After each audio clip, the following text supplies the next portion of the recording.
শুধু দর্শক বন্ধু, আপনারা দেখছেন একে নিউজ বাংলা। 2000 সালের আগে বাংলাদেশের বিতর্কিত লেখিকা তসলিমা নাসরিন বাংলাদেশ ছেড়ে পালিয়ে আসে। পশ্চিমবাংলায় বেশ কিছুদিন থাকার পরে পশ্চিমবাংলাতেও তসলিমা নাসরিনের জায়গা হয়নি। বামফ্রন্ট আমলে তসলিমা নাসরিন পশ্চিমবাংলা ছেড়ে অন্য রাজ্যে থাকে। তৃণমূল আমলেও 15 বছরে সেই প্রবণতা চেঞ্জ হয়নি। তৃণমূল আমলের 15 বছর তসলিমা নাসরিন কিন্তু বাংলার বাইরে ছিল। 2026 সালে বিজেপি সরকার ক্ষমতায় আসার পরে আবার সেই তসলিমা নাসরিন পশ্চিমবাংলায় কোন এক অনুষ্ঠানে অংশগ্রহণ করতে আসছেন। এখন বিষয় হলো যে তসলিমা নাসরিন যখন বাংলাদেশ থেকে এসেছিল, সিপিএম সরকার বেশ কিছুদিন রাখার পরে কেন তাকে অন্য রাজ্যে চলে যেতে হলো, কি কারণ ছিল? তিনি কি ভারতবর্ষের পাকাপাকিভাবে নাগরিকত্ব পেয়েছেন? এই প্রসঙ্গে কি প্রতিক্রিয়া দিলেন সাহিত্যিক লেখক মানিক ফকির মহাশয়, শোনাবো আপনাদের। প্রথম কথা হচ্ছে 20 বছর পর উনি ফিরছেন, মানে কিভাবে ফিরছেন? বাংলার নাগরিক হিসেবে বা বসবাসকারী হিসেবে ফিরছেন, নাকি উনি এসছেন? উনি 20 বছরের আগে একাধিকবার এসছেন, আমার সঙ্গেও দেখা হয়েছে, ফোনেও কথা হয়েছে। তৃণমূলের আমলে তার একটা গল্প নিয়ে সিরিয়াল হওয়ার কথা ছিল, সেটাতেও তৃণমূল পরবর্তী সময় কিছু বাধা দিয়েছিল ইত্যাদি ইত্যাদি। ফলে এটা হতে পারে যে তিনি পাকাপাকিভাবে ভারতবর্ষে পশ্চিমবঙ্গে আসছেন 20 বছর পর। কারণ 20 বছর আগে যখন তসলিমা নাসরিন লেখিকা, যিনি বাংলা থেকে যাকে তাড়ানো হয়েছিল, তাড়িয়েছিল বামফ্রন্ট সরকার, তখন বাংলায় বিরাট ঝামেলা হয়েছিল। আমার মনে আছে, আমি তখন বাংলা স্টেটসম্যানে ওই বিষয়টা নিয়ে লিখেছিলাম, মেটিয়া বুরুজ আমি কভার করেছিলাম সেই সময়। ফলে তসলিমা নাসরিন এইখানে যাদের সঙ্গে থাকতেন, যেখানে থাকতেন, আমাদের খুব জানাশোনা। প্রথম কথা হচ্ছে, আমরা জানি যে স্যাটার্নিক ভার্সেন লেখার জন্য রুশদিকেও খুব বিপদের মধ্যে পড়তে হয়েছে। ঠিক একইভাবে তসলিমা নাসরিন বাংলাদেশ থেকে বিতাড়িত হয়েছিলেন সেখানকার উগ্র মৌলবাদীদের চাপে। কিন্তু প্রকৃতপক্ষে বাংলাদেশ সব মুসলিম যে এরকম, সেটা আমি বিশ্বাস করি না। কারণ অনেক আধুনিক, অনেক হৃদয় মনস্ক, মানবিক, আইন মেনে চলা মুসলমানও বাংলাদেশে আছে, বাংলাতেও আছে, এটাতে কোনো বিষয় নয়। বিষয়টা হচ্ছে তসলিমা নাসরিন একজন লেখক, এই লেখকের অধিকার, সেই অধিকার সারা বিশ্বে লেখকই তো দেখবে। পৃথিবীটা লেখকের, একজন শিল্পীর হাতের মুঠোই থাকে। সে কল্পনা করে মনে করতে পারে আমি ভিয়েতনামে আছি, সে মন দিয়ে রাশিয়াতে চলে যেতে পারে, সে একটা নিরন্ন মানুষের ঘরে থাকতে পারে। একজন লেখকই তো পৃথিবীটা তার হাতের মুঠোর মধ্যে থাকে, সে তো কল্পনার রাজ্যে থাকে। তো লেখকের স্বাধীনতা থাকবে, এটাই স্বাভাবিক। কিন্তু বিজেপি লেখককে স্বাধীনতা দিচ্ছে, এটাই একটা সবচেয়ে সোনার পাথর বাটির মতো অবস্থা।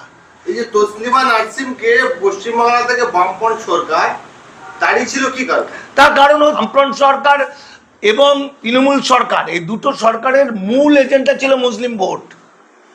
মেন যেটা এরা বেঁচেই ছিল, এই পার্টিটাই ছিল মুসলিম ভোটকে কেন্দ্র করে। ফলত মুসলিমদের একটা অংশ, সেই একটা অংশ যারা তসলিমা নাসরিনের বিরুদ্ধে ছিল, তারা লজ্জা উপন্যাসটা লেখার জন্য, বা ইসলাম ধর্মাবলম্বী বা ইসলাম সম্পর্কে অনেক কটূক্তি করার জন্য। ফলে সেই সময়কার বামফ্রন্ট কিন্তু রিস্ক নিতে পারেনি। তার রাজনীতির ক্ষেত্রে মনে করেছিলেন মুসলমান ভোট আমার একটা বাধা পড়বে, ঝামেলায় পড়বে। পরবর্তী সময় তারারাই করলো বামফ্রন্ট। তাহলে তৃণমূল কী করে করলো? তৃণমূলের সময়েও কিন্তু তসলিমা আমাকে ফোন করেছিলেন যে আমার অমুক উপন্যাসটা সিনেমা করতে চাইছে, সিরিয়াল করতে চাইছে, তৃণমূলের এই নেতা আটকে দিচ্ছে, তুমি একটু বলে দাও। ঠিক আছে? ফলে আমাদের লেখকদের সঙ্গে তো লেখকের যোগাযোগ থাকবেই। ফলে তৃণমূল পার্টিও কিন্তু মুসলমান ভোট নিয়েই চলেছে। মুসলমান ব্যাপারটাই এরকম, সংখ্যালঘু বলছে, আসলে সংখ্যালঘু নয়, সমস্ত দিক থেকে এরা সংখ্যাগুরু, চিন্তায় ভাবনায় সবে। কিন্তু তাদের মধ্যে তো একটা অংশ আছে, যে অংশটা এর মুসলিমরা অনেকটা মতুয়াদের মতো গুরুবাদী। মতুয়ারা যেমন মনে করে শান্তনু ঠাকুর হলো ভগবান, আমাকে মেরে দিক আর বেনাগুড়ি করে দিক, দেখার দরকার নেই। মুসলমানদেরও মধ্যে মনে হচ্ছে অমুক অমুক নেতা, অমুক অমুক রাজনৈতিক নেতা, অমুক অমুক ধর্মগুরু, তিনি যেটা বলবেন সেটা। ফলে এই ধর্মগুরুরা তখন বাধা দিয়েছিল। কিন্তু এখন আমার যেটা প্রশ্ন, সেটা হচ্ছে যেখানে সিপিএম যারা মনে করে কমিউনিস্ট পার্টি, যারা বাস্তবিকই অনেক গণতান্ত্রিক, বাস্তবিকই অনেক গণতন্ত্র বাংলার মানুষকে দিয়েছিল, যেটা কামরুজ্জামান এখন বলছেন, এতদিন বলেননি। এতদিন তিনি অন্য কথা বলেছিলেন, আজকে বলছে যে মুসলমানদের অধিকার, সামাজিক ন্যায়, এই যে সোশ্যাল জাস্টিস, মানে এই যে কেন্দ্রের আরপিআই পার্টির যে ডিপার্টমেন্ট সোশ্যাল জাস্টিস, এই সোশ্যাল জাস্টিসটা সিপিএমের আমলে আমরা পেয়েছি। তৃণমূলের আমলে সেই সোশ্যাল জাস্টিসটা ধারাবাহিকভাবে ছিল, কিন্তু বিজেপি সোশ্যাল জাস্টিসটা আমাদের ধ্বংস করে দিচ্ছে। তাহলে এখন বলে আর কিছু হবে না, এখন তো যাকার তাই হয়ে গেছে।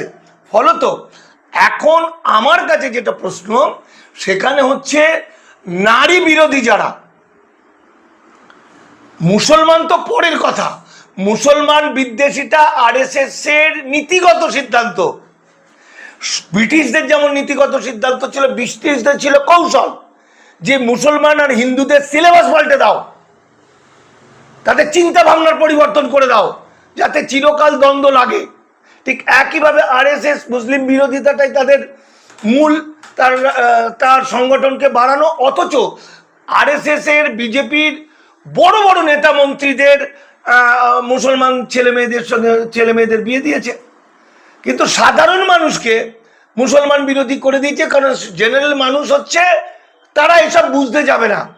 ঠিক একইভাবে সেই রকম ভাবেই তসলিমা নাসরিনের যে লেখা, সেই লেখা কতটা সাহিত্য মূল্য আছে সেটা পরের প্রশ্ন, কতটা ভালো লিখছেন সেটা প্রশ্ন, কিন্তু ভারতবর্ষের যে বাক স্বাধীনতা, তসলিমা মুসলিম তো ভারতের সংবিধান অনুযায়ী ভারতের নাগরিক ছিলেন না, তাহলে তার বাক স্বাধীনতাটা ভারতের তো দায়ী নেই, তিনি যেখানকার নাগরিক সেখানকার দায়ী।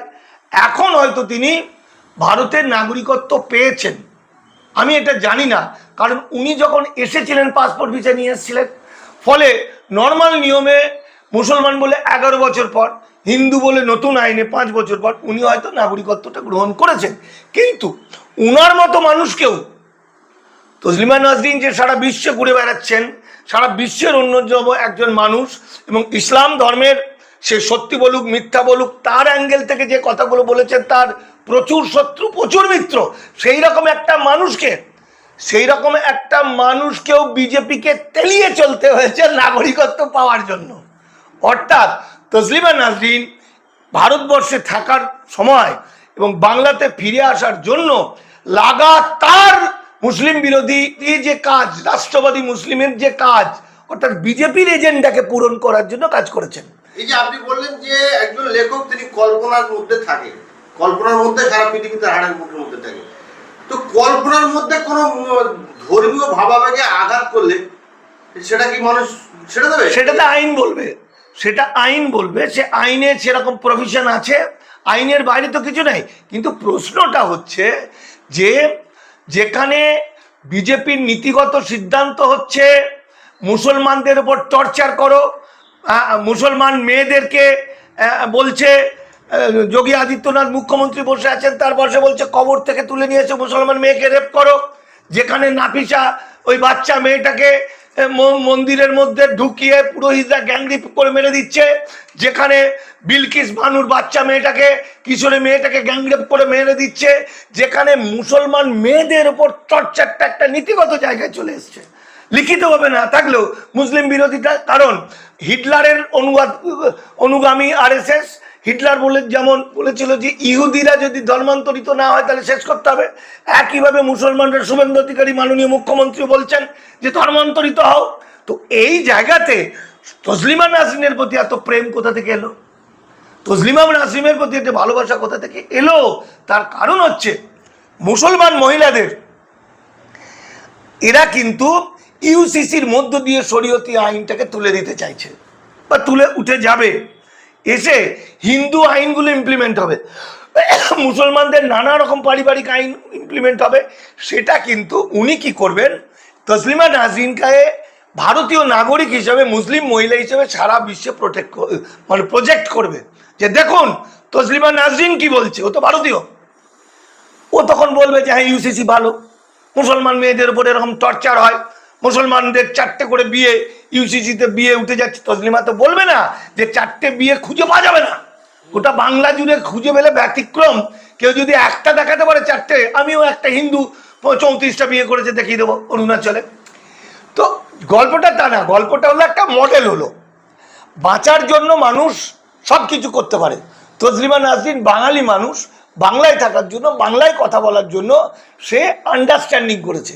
সে যেমন মৌলবাদের সঙ্গে হাত মেলায়নি, তার দৃষ্টিতে তো সে হাত মেলায়নি, সেটা আমার পছন্দ হতেও পারে নাও হতে পারে, কিন্তু তার দৃষ্টিতে তো সে ঠিক। এত ভয়ঙ্করতার মধ্যে দিয়ে তার জীবন কেটেছে, কিন্তু সে পরাজিত হয়ে গেল হিন্দুত্ববাদের কাছে, সে পরাজিত হয়ে গেল মনুবাদের কাছে, সে পরাজিত হয়ে গেল ব্রাহ্মণ্যবাদের কাছে। কারণ আরএসএস এর প্রতীক এখন হয়ে দাঁড়াচ্ছে তসলিমা নাসরিন। কারণ আরএসএস যা যা করবে, মানে বিজেপি যেটা যেটা ইমপ্লিমেন্ট করবে, সে কাশ্মীরের 370 ধারাই হোক, বাংলার ইউসিসি হোক, আর মুসলমানদের ওয়াকফ সম্পত্তি ধ্বংস করাই হোক, সমস্ত কিছুই